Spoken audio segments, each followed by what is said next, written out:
Hi guys, this is Zach from Watches on You, and today we are taking a look at the Sinn U1 dive watch with a black dial.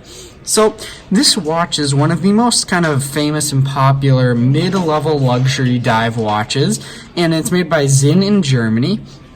And just some specs right off the bat for this piece is it's got a 44mm German submarine steel case, which is very interesting because the German submarine steel is actually a decent level harder than your typical watch steels such as 316L or some others. So it's really going to hold up to scratches a bit better than your typical steels. Now maybe not quite up to the level of titanium, but it is a great margin stronger than your typical watch steels, which is a good plus, especially for a diving tool watch like this, where you're going to be banging it around in some situations that are going to create scratches.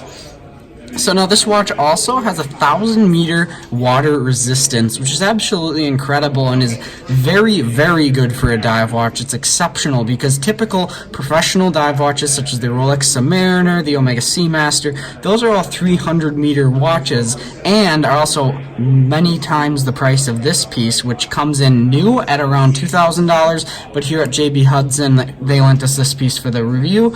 It comes in at a price of $1,700, so you get a little bit the original price knocked off their pre-owned, and that's a lot cheaper than Omega Seamasters or Rolex Submariners of comparable, I guess, condition. So the 1,000-meter water resistance basically going to allow it to fill all of your diving needs. You're really never going to do that. Very, very few people will need water resistance above that, or they're going to, and very, very few people will need watches with special helium release valves and things. This watch does not have one, so if you're saturation diving, this wouldn't be a good watch to use just because it could pop the crystal out. But other than that, it's really going to fulfill all your needs and be a great watch for you. So one thing I like about this watch though is even though it has the 1,000-meter water resistance, it is not much bigger than other dive watches. The thickness is around 14.5 millimeters thick, and a lot of the thickness though is actually in the case back, and that will kind of sit down in the like down on your wrist, so it's really going to feel quite thin when you're wearing it, basically just like a regular dive watch. And I wouldn't say it's much thicker than a Rolex Submariner, but again, most of that's in the case back, so it shouldn't really be that noticeable.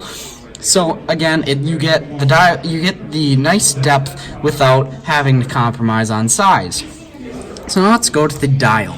So the dial, as you can see, is very vibrant. You get this nice deep matte black background, which just makes it very, very visible, and then bright white indexes and an orange second hand. Now, the white on the indexes and the hands, that's all lume. So it's going to be very, very visible in the dark, and when you're diving, that's useful, again, because the deeper you go, the darker it gets, and you're going to need a lot of lume sometimes to be able to see the watch. So having that great amount just makes it super legible underwater, and also, when you can see underwater, it still is very legible due to the very thick hour and minute hand and the thick indices as well, and also the bright orange second hand. So now talking about visibility, you can see it has a nice large lume pip on the diving bezel, and that again increases visibility, but you also have a very high resolution diving bezel, which is different than what you see on a lot of dive watches. A lot of dive watches will just have tick marks to 15 and then it will go over 5 or 10 minutes. This one actually does minute marks all the way around, plus it does 30-second marks to 15 minutes.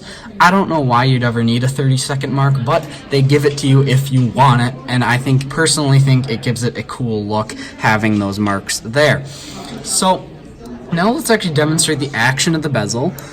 So the bezel is a 60-click bezel. You're not going to get a 120-click like some of the higher-end dive watches, such as the Rolex Submariner, and that can be a downside of this piece, but it does lock down nicely. I mean, there is some wiggle there. There's a decent amount of wiggle there, but that's not actually a huge issue. It's very clicky. It'll definitely suit all your needs for diving purposes.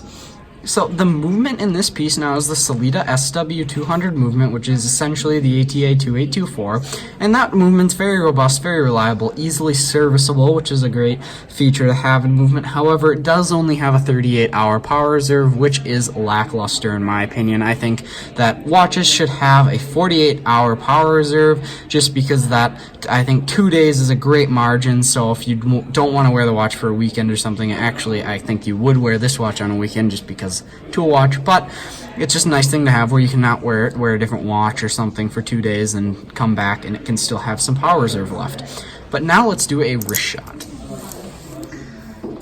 So on the wrist, this watch feels like a hefty watch. It definitely is not light. It has a lot of weight to it, and it's very sporty looking, which I quite like. Very tool watch. You know you have something that's gonna be very tough when you wear this on your wrist. And you have a submarine steel bracelet as well on here with a submarine steel clasp, so that's gonna hold up very nicely.